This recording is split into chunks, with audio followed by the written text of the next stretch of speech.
देवियों और सज्जनों, जगदीश सोशल मीडिया नेटवर्क में आप सभी का दिल से स्वागत। प्रतिदिन के अनुसार प्रस्तुत करते हैं स्वामी वासुदेवानंद जी सरस्वती इनके अमृतमय वाणी द्वारा विष्णु सहस्त्र नाम प्रवचन। प्रथम नमन आपको। जय गुरुदेव।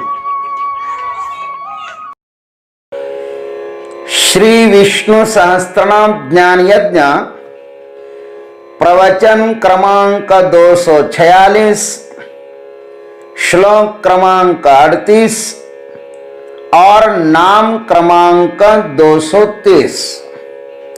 जय महाकाल। आज 4 जनवरी है। आज से उज्जैन नगरी में होने वाले अपने महामृत्युंजय महायज्ञ की पूर्णाहुति के ठीक 415 दिन शेष है। जय महामृत्युंजय महायज्ञ। ओम त्र्यंबकं यजामहे सुगंधिं पुष्टिवर्धनम् उर्वारुकमिव बन्धनान् मृत्युर्मुक्षीयमामृतात्। सदाशिवसमारम्भान् शङ्कराचार्यमध्यमाम् अस्मदाचार्यपर्यन्तां वन्दे गुरुपरम्पराम्। शान्ताकारं भुजगशयनं पद्मनाभं सुरेशं विश्वाधारं गगनसदृशं मेघवर्णं शुभांगं लक्ष्मीकान्तं कमलनयनं योगिभिर्ध्यानगम्यं वन्दे विष्णुं भवभयहरं सर्वलोकैकनाथम्। आवर्तनो निवृत्तात्मा संवृतः संप्रमर्दनः अहः संवर्तको वह्निः अनिलो धरणीधरः।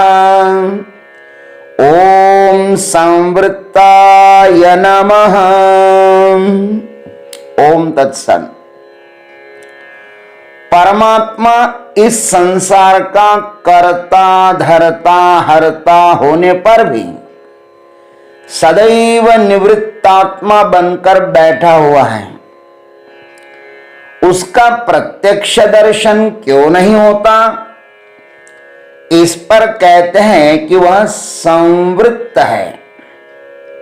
भगवान का एक नाम है संवृत्त, नाम है भगवान का। संवृत्त का अर्थ होता है अपनी योग माया से ढके हुए। भाष्यकार लिखते हैं आच्छादिकया अविद्या संवृतत्वात् संवृतः। आच्छादन करने वाली अविद्या से संवृत माने ढके हुए होने के कारण वे संवृत है। इस संसार में सूर्य नारायण को भला कौन ढक सकता है? क्या अग्नि को कपास से कभी ढका जा सकता है? वैसे ही परमात्मा को कौन ढक सकता है? लेकिन सूर्य किरण ही सूर्य को ढक सकते हैं, ऐसा श्रुति ने भी कहा है। पूषन्ने कर्षयम सूर्य प्राजापत्य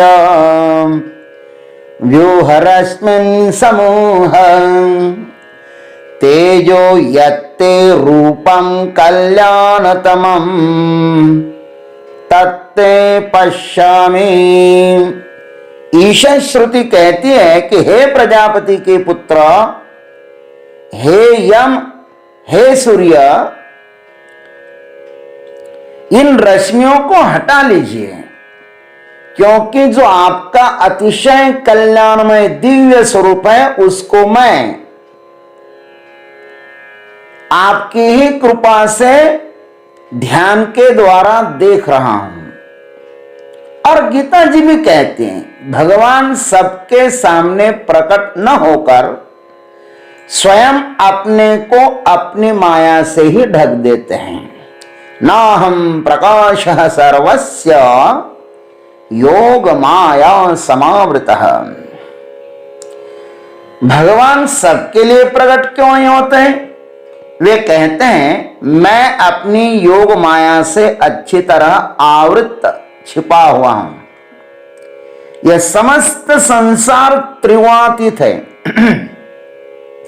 तीनों गुणों से भरा हुआ है और इन्हीं तीन गुणों की साम्यावस्था को माया कहते हैं। माया का अर्थ ही है कि जो नहीं है सो दिखाना। लोक में भी देखा जाता है कि जादूगर की माया, वह अपनी माया के साथ खेलता है, उसके द्वारा प्रेक्षकों को मनोरंजन करता है, किंतु वह स्वयं अपनी माया से कभी मोहित नहीं होता। उस जादूगर की माया को वही जान सकता है जो उसके सदैव सन्निकट रहते हैं, जैसे उसका बालक, उसकी पत्नी, उसके मित्र आदि। ठीक वैसे ही भगवान की माया को भगवान का भक्त ही जान सकता है। भाई, भगवान का मर्म रामायण का केवट जैसा भक्त जान सकता है। वह कहता है, मागी नावन केवट आना, कहि तुम्हारा मर्म मैं जाना। भगवान कैसे हैं?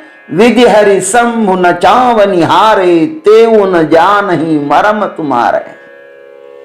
अरे लक्ष्मण भी भगवान का मर्म नहीं जान सकते हैं। लक्ष्मण हूं यह मर्म न जाना। लेकिन भगवान का मर्म केवट जैसा भक्त जो श्रद्धा से भरा हुआ है वह जान सकता है महाराज से। वह कहता है कि तुम्हारा मर्म मैं जानता हूं प्रभु। इसलिए भगवान नाव मांग रहे हैं उसको, लेकिन वो नहीं ले जा रहा है। भगवान त्रिगुणों की चादर ओढ़कर उसके भीतर छिपे हैं। अब उसको जानना हो तो सबसे पहले त्रिगुणों से परिचित होना पड़ेगा। हम तीन गुणों में फंसे हैं। अब इन तीन गुणों को जानने के बाद ही अपने को उसके परे जो परमात्मा है ना, उसका साक्षात्कार होगा। जो प्रभु को जानना चाहेगा, भगवान उसके समक्ष प्रकाशित हो जाते हैं। मनुष्य अपनी ही अनेक कामनाओं के कारण अंधा हुआ है, अतः वह सबको आत्मस्वरूप परमात्मा सबके भीतर मौजूद होने के बावजूद भी वे उसको नहीं पहचानते। जैसे कि हस्तामलकाचार्य ने कहा है, घन छन्न दृष्टिर्घन छन्न मर्कम, यथा मन्यते निष्प्रभं चाति मूढ़ः, तथा बद्धवद्भाति यो मूढ़दृष्टे, सनित्योपलब्धि स्वरूपोऽहमात्मा। और यथा गगन घन पटल निहारी, झांपेहु भानु कहि कुविचारी। गोस्वामी जी भी कहते हैं, जो मूढ़ लोग हैं वे ही ऐसा कहते हैं कि मेघों ने सूर्य को ढक लिया। वस्तुतः मेघों ने सूर्य को न ढककर उस मूढ़ व्यक्ति की आंखों को ढक लिया है। वैसे आत्म तत्व सदैव प्रकाशमान है, किंतु हमारी आंखों को वासनाओं ने ढक दिया है, आच्छादित किया है। अतः उस सन्निकट प्रभु को भी हम नहीं देख सकते। वह सृष्टि के कण कण में है। नानोबा कहते हैं, ये रवि मीन से ऐसे, काय वस्तु जात असे, पाहे पा कवन जल रसे रहता है। क्या ऐसी कोई चीज है जिसमें मैं नहीं हूं? क्या ऐसा कोई रस है जो जल के बिना है? भगवान कहते हैं, पवन कवनाते न शिवेची, आकाश के न समायची, हे असो एकुमीची विश्व है। वायु किसको स्पर्श नहीं कर सकता भाई? आकाश कहां पर नहीं है? ठीक वैसे ही इस विश्व में ऐसी कोई भी वस्तु नहीं है जिसमें मैं नहीं हूं। लेकिन देखने वाले नहीं देखते, उसमें मेरा क्या दोष है। त्रिभिर्गुणमयिर भावहि ये भी सर्वमिदं जगत मोहितम न भिजानाति मामेभ्यः परमव्ययम्। 7वें अध्याय में भगवान ने कहा यह समस्त जगत इन तीन गुणों से ही पैदा हुआ है, अतः उस त्रिगुणों से ऊपर उठता ही नहीं महाराज। मछली पानी में ही पैदा होती है और पानी में ही रहती है और अंत में वह पानी में ही मरती है। पानी में उसका जीवन है, पानी के बाहर वह आती ही नहीं। आए तो मुक्त हो जाए, मर जाए। वैसे ही यह मानव 3 गुणों में ही उत्पन्न हुआ है। मानव भी चाहे तो इनके ऊपर उठ सकता है और जीवन मुक्त हो सकता है, किंतु माया का इतना बड़ा प्रभाव है कि वह माया से काम, क्रोध, राग, द्वेष, लोभ, मत्सर आदि माया से ऊपर उठता ही नहीं है। मृग असली जल को छोड़कर मृग जल की तरफ अंधा होकर दौड़ रहा है। उसे मिलता कुछ नहीं है, किंतु कुछ मिलने की आकांक्षा अत्यंत प्रबल है। मनुष्य की यही स्थिति हुई है। मोहरूपी निशा में वह सो रहा है और अनेक प्रकार के सपने देख रहा है। मोह निशा सब सो अनिहारा देख ही सपन अनेक प्रकारा। गोस्वामी जी ने कहा प्रत्येक आदमी के अनेकानेक सपने हैं।